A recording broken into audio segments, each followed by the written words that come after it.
हैं तो वो मेहनत नहीं करते हैं, एक मक्कारी उनके अंदर आ गई है। और ये भी सुनने में आता है कि उसके बाद उस पैसे का दुरुपयोग होता है शराब पीने में, स्मैक पे या कोई चरस खाने के अंदर। ये प्रवृत्तियां और बढ़ती जाती हैं और मेरे ख्याल से ये एक बहुत बड़ा कोड की तरह चीज फैल सकती है। इसको रोकने की जरूरत है क्योंकि उनका पुनर्वास होए, उनको प्रशिक्षण मिले। और हमको भी जब तक ऐसा कोई व्यक्ति ना दिखे कि जिसको बहुत पैसे की आवश्यकता है, बहुत ज्यादा दरियादिली दिखा के इस प्रोफेशन को नहीं बढ़ने देना चाहिए। जी, एक बड़ा सवाल उठता है कि पॉलिटिकल पार्टियां चुनाव के दौरान तमाम मुद्दे उठाती हैं, लेकिन कहीं भी उनके जो चुनाव घोषणा पत्र में ये नहीं होता कि हम भीख की व्यवस्था को खत्म कर देंगे।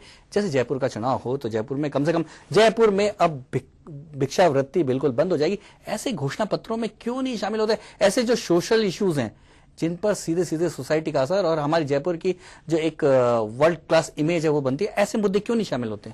देखिए, राजनीतिक पार्टियों का विषय निश्चित रूप से ये रहना चाहिए, परंतु जहां तक स्पेसिफिक कानून बनाने की जो बात है वो तो प्रत्येक उसमें बनते हैं। और अभी कांग्रेस ने जो बिल लाए हैं उसमें कुछ अमेंडमेंट की आवश्यकता है और उसको यदि स्टिक करके और लागू कर दिया जाए, और जैसा अभी राजीव ने कहा कि हमारे यहाँ जो हम पात्रता देख के नहीं देके और देते हैं तो इससे बढ़ावा मिलता है।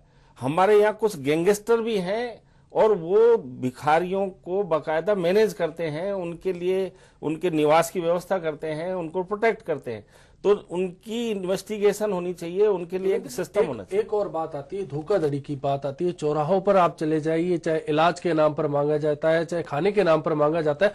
ऐसे लोगों के लिए, आप तो कानून के जानकार हैं, ऐसे लोगों के लिए क्या प्रावधान है? को शिकायत करने के बाद सजा वगैरह का? निश्चित रूप से इस तरह के लोग फर्जी बनकर, बीमार नहीं है, पर्चियां लेकर खड़े हो जाते हैं। जो बच्चे बीमार नहीं है उनकी फर्जी पट्टी बांध लेते हैं। इस तरह से वो जो करते हैं उनके खिलाफ यदि कंप्लेंट की जाए तो एक्शन हो सकता है।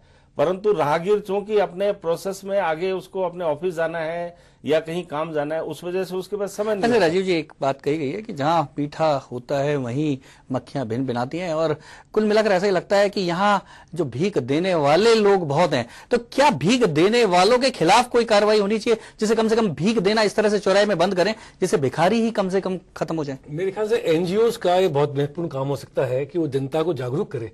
भीख लेने वाले को भी और भीख देने वाले को दोनों को रोका जाए। जैसे हम भ्रष्टाचार की बात करते हैं, घूस देने वाला, घूस लेने वाला दोनों बराबर है, ऐसे ही भीख देने वालों को भी रोका जाए। उनको इस बात के लिए बताया जाए कि आप ये भीख देके इस गलत परंपरा को चालू रख रहे हो, जिसको वास्तव में रोकना चाहिए। तो मेरे ख्याल से इसकी अवेयरनेस कराना, जागरूकता करना, आपका जो कार्यक्रम है एचबीसी को मैं धन्यवाद देना चाहता हूं कि आपने एक बहुत ही सशक्त एक विषय जिसकी बहुत बड़ी समाज को आवश्यकता थी, आपने उसको आज का मुद्दा बनाया है। और ये वास्तव में आज के दिन का मुद्दा है। ये इस बात को रोकने की आवश्यकता है, नहीं तो हम बहुत सारे ऐसे लोगों का, ऐसे बहुत सारे मेधावी छात्रों को हम भीख के श्रेणी में डाल देंगे जो आगे बढ़ के देश के निर्माण के अंदर अपनी भूमिका निभा सकते थे। हर व्यक्ति जो काम करता है, चाहे वो इंजीनियर बने, डॉक्टर बने, वकील बने, साइंटिस्ट बने, हम उनसे कमजोर कर देते हैं, हम हमारे आने वाली पीढ़ी को कमजोर करते हैं। योगेंद्र जी, क्या कोई कानूनी ऐसा प्रावधान हो सकता है कि कम से कम जो भीख लेने वाले तो सही, भीख देने वाले को भी इस तरह से चौराहे पे देने वाले के खिलाफ कोई कानूनी कार्रवाई हो जाए? देखिए, हमारे भारत में जो संस्कृति रही है वो हमारे ग्रह नक्षत्र देख के ब्राह्मण ये कहता है कि आप फला दान कीजिए। हमारे यहाँ इस तरह की प्रवृत्ति है कि हम तेल के पकोड़े लेके और अपने कोए को देते हैं। इसी तरह से लंगड़े और उसको लिए प्रावधान है कि यदि लंगड़ा अपाहिज है उसे दान दीजिए तो आपका ये नक्षत्र ठीक हो जाएगा। तो जिस देश में ऐसी भावना है और जो हमारी परंपरा है उसमें हम इस तरह का कानून तो नहीं ला सकते कि हम उन्हें देने वाले को रोक सकें, परंतु हम इस तरह के फंड और इस तरह की व्यवस्था ऐसी करें देश में। पर योगेंद्र जी, बड़ा एक सवाल ये उठता है कि अपने भाग्य को सुधारने के लिए तेल के पकोड़े देने वाले देश का भाग्य बिगाड़ रहे हैं, ऐसा नहीं लगता? नहीं, निश्चित रूप से हमें हमारे जो सुझाव हैं और जो हमारे यहाँ परंपरा बन चुकी है उसको सुधारने की आवश्यकता है। परंतु हम अभी इस तरह से यदि कोई कानून या इस तरह की व्यवस्था करेंगे तो ये एक तरह से राजीव जी लगता नहीं है कि अब हमें कम से कम कुछ चीजों को लेकर हमारे समाज को जगना होगा कि पकोड़े दे, जरूर दे, ज्योतिष की सलाह पे दे, पंडित जी की सलाह पे दे, लेकिन वो सुपात्र को दे, चौराहे पे नहीं दे, चौराहे पे भीख मांगने वाले को नहीं दे, कहीं दे। ऐसा कोई बदलाव आना चाहिए। अभी वैसे मुझे मालूम पड़ा है कि यूनिसेफ जो है वो भी इसमें बड़ा इंटरेस्ट ले रहा है। उन प्रशासन से बात हुई है, शायद 3-4 गाड़ियों का भी इंतजाम होने वाला है।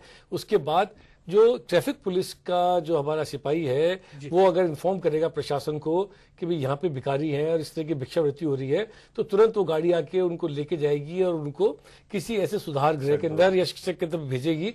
मेरे ख्याल इस तरीके की बात यूनिसेफ के संग में मिलकर बात ही चल रही है। मेरे ख्याल से जैसे जैसे शिक्षा बढ़ेगी मेरे ख्याल से, तब लोगों को मालूम पड़ेगा कि हमको अंधविश्वासों से दूर रहना चाहिए।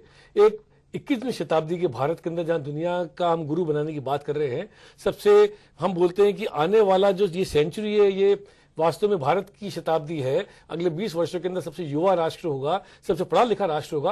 तो उसके लिए सबसे पहले आवश्यकता है कि अब अंधविश्वासों को, कुरीतियों को पीछे करें, मान्यताओं को अब कुछ न कुछ हद तक दरकिनार करना होगा और सच को नजर में रखना होगा। हाँ, रामकृष्ण परमहंस का देश है जिन्होंने पहले विधवा विवाह को और सबको शुरू कराया था और कई कुरीतियों को दूर करा था, बाल विवाह खत्म करा था। तो ऐसे ही किसी न किसी को आगे आना पड़ेगा इस बारे में। प्रताप जी, आपको क्या लगता है, जिस तरह से दोनों ने बताया कि प्रतिबद्धता तो है, भिक्षावृत्ति को खत्म करना है, लेकिन जो आज की सूरत है उसमें क्या लगता है कि खत्म हो पाएगा? पहली बात तो यह है कि जो भिखारी बनते हैं अश्विनी, साफ तौर पे जाहिर है कि मजबूरी बड़ी बात है। वो मजबूरी उन्हें भीख मांगने को ललायत करती है या मजबूर कर देती है। तो उन मजबूरियों का हम लोगों को, कम से कम समाज में जो सक्षम है, उनको लाभ नहीं उठाना चाहिए। कम से कम उनको अगर हम चौराहे पे भीख देने की जगह अगर उनको काम के लिए प्रेरित कर सकें, उनको काम दे सकें, उनको कहीं स्थापित कर सकें, ये सरकार के साथ साथ आम नागरिक की एक जिम्मेदारी हो जाती है। यदि हम सब मिलकर जयपुर में, कम से कम जयपुर के सारे लोग सोच लें कि हम भिक्षावृत्ति को खत्म करने के लिए हम सब अपनी जिम्मेदारी निभाएंगे, तो शायद जयपुर तो कम से कम भिक्षा से मुक्त हो सकेगा। ये बहुत जरूरी है। बिल्कुल प्रताप जी, कहीं ना कहीं जिम्मेदारी समझकर इस भिक्षावृत्ति को मिटाया गया तो ही जाकर इसका खात्मा हो सकता है। इस चर्चा में आए हमारे खास मेहमानों का हम धन्यवाद यहां करेंगे। आज का मुद्दा में इतना ही। दीजिए पूरी टीम को इजाजत। नमस्कार।